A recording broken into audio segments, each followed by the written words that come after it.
Christian Kamitan from BS Criminology 2C. Today I am going to recite 30 terms and their definition in relation to our subject, Forensic 2 Personal Identification Techniques. The first term is criminalistics.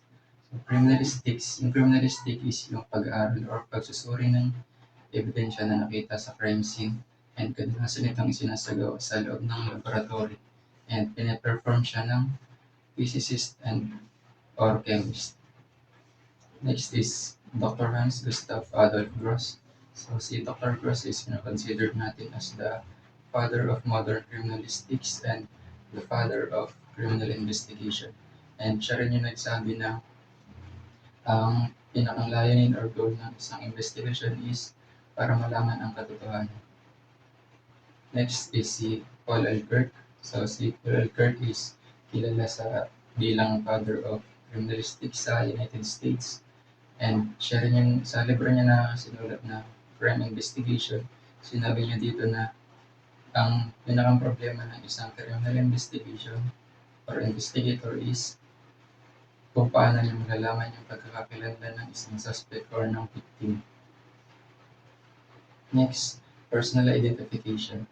So, yung personal identification is yung procedure kung saan tinutukoy or sinusuri ng isang tao yung pagkakakilanlan ng isang pangtao sa pamamagitan or base sa kanyang katangian. For example, yung kanyang fingerprint patterns, facial features, and bodily structure, and mannerism. So, next is forensic anthropology. So, yung forensic anthropology is yung pag-aaral ng labi ng isang tao after niyang mamatay. And kinakandak ito para makatulong sa investigation and malaman yung sanhin ng kanyang pagkamatay and ng kanyang pagkakakilanlan. Next, polygraph or lie detection. So, yung polygraph or lie detection is sinasagawa para malaman kung yung subject ng isang questioning is nagsasabi ng totoo or kasinungalingan. Next, portrait parler. So, yung portrait parler comes from the French term which means speaking likeness, and ito yung picture ng isang suspects na kinuha sa loob ng presinto after niyang ma-aresto. And sa kasalukuyan tinatawag natin ito bilang shot. Next, dactyloscopy or fingerprint identification. So yung dactyloscopy or fingerprint identification naman is yung pagsusuri or pag-aaral ng isang tao sa pamamagitan ng kanyang fingerprint patterns and para tukuyin yung kanyang pagkakakilanlan na naiiba sa iba. So, these are the various conditions of the fingers. First is polydactyl, which means may dagdag or sobra yung daliri niya sa kamay or higit sa 10 ang daliri niya sa kamay. Next is macrodactyl. So, yung macrodactyl is yung sukat ng kanyang daliri is malaki kumpara sa normal na sukat ng daliri. Next is microdactyl. So, yung microdactyl is yung daliri niya is maliit kumpara sa normal na sukat ng daliri ng isang tao. Next is ectrodactyl. So, yung ectrodactyl naman is kulang yung daliri niya sa kamay or mababa sa 10 ang bilang ng daliri niya sa kamay.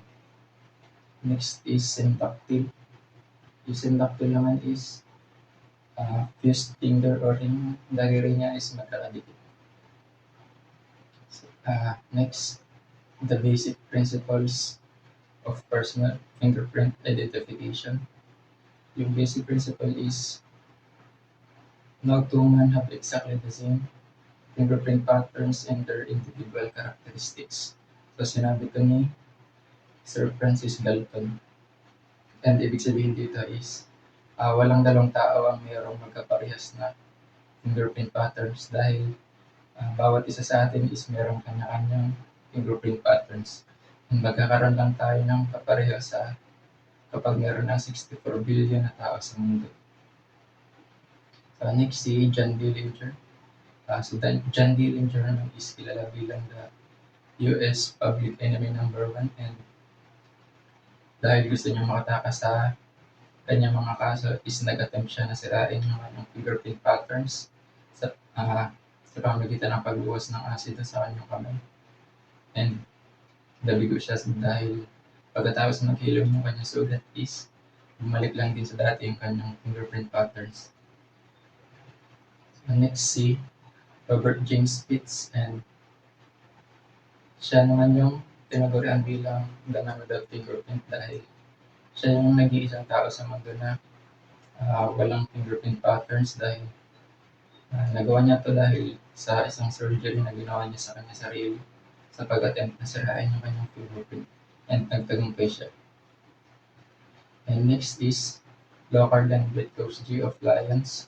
So itong dalawa na ito is magkaibigan, and nagkandak sila ng experiment na sirain yung kanilang fingerprint patterns.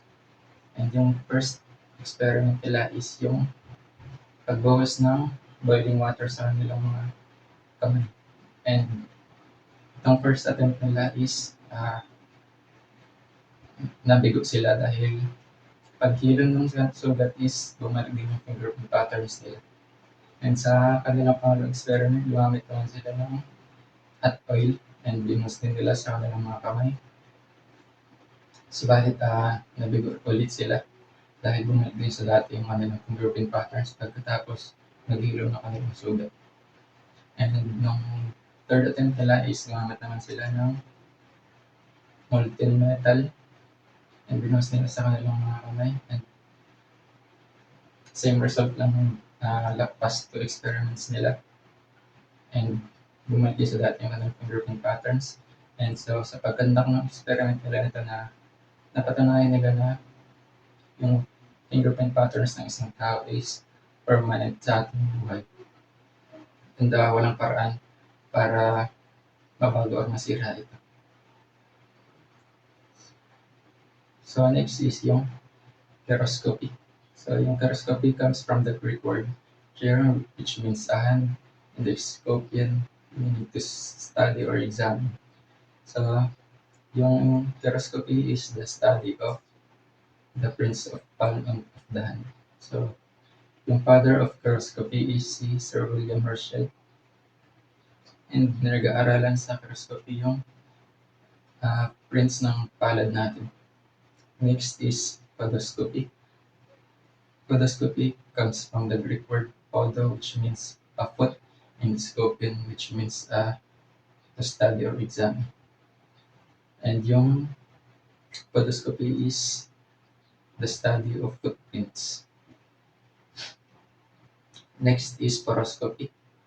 So yung poroscopy comes from the Greek word poros, which means pore, and scopian, which means to study or examine. And yung poroscopy, which is the study of the arrangement of the sweat pores on the human skin. And yung father of poroscopy is si Edmund Lockhart. Next is phalange.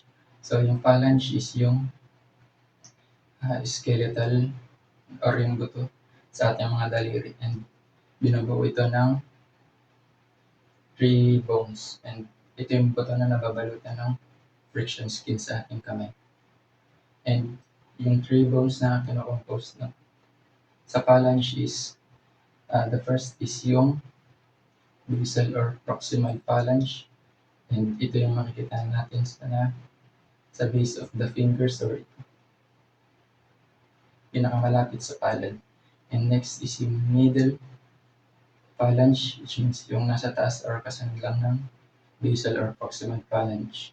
And the last one is yung terminal phalange na makikita natin sa dulo ng ating mga daliri. Next is yung sweat pores. Sweat pores is yung tiny openings on the skin of the human, and dito lumalabas yung pawis natin. Next is sweat duct. So sweat duct is the passageway of the sweat. So dito dumadaan yung pawis natin papunta sa surface ng ating skin. Next is Sweat glands. Sweat glands is the producer of the sweat. So, yung sweat gland, ito yung glands na nagpo-produce ng sweat natin, or pawis. Next is real fingerprint impression. So, yung real fingerprint impression is yung magbibigay ng fingerprint impression voluntarily and gumagamit ng printing ink and na nilalagay sa surface ng papel. And binubuo ito ng two types, which are the rolled impression and plain impression. So, yung rolled impression is yung pagkuha ng fingerprint ng isang tao and sinasagwa ito from one side to another, and sinasagwa ito isang daliri, yeah, or one finger at a time. So, yung plain impression naman is opposite ng rolled impression. And sinasagawa ito simultaneously or sabay-sabay ang nadaliri na sinalalagay sa fingerprint card. And those are the 30 terms and their definitions that I have memorized. Thank you very much.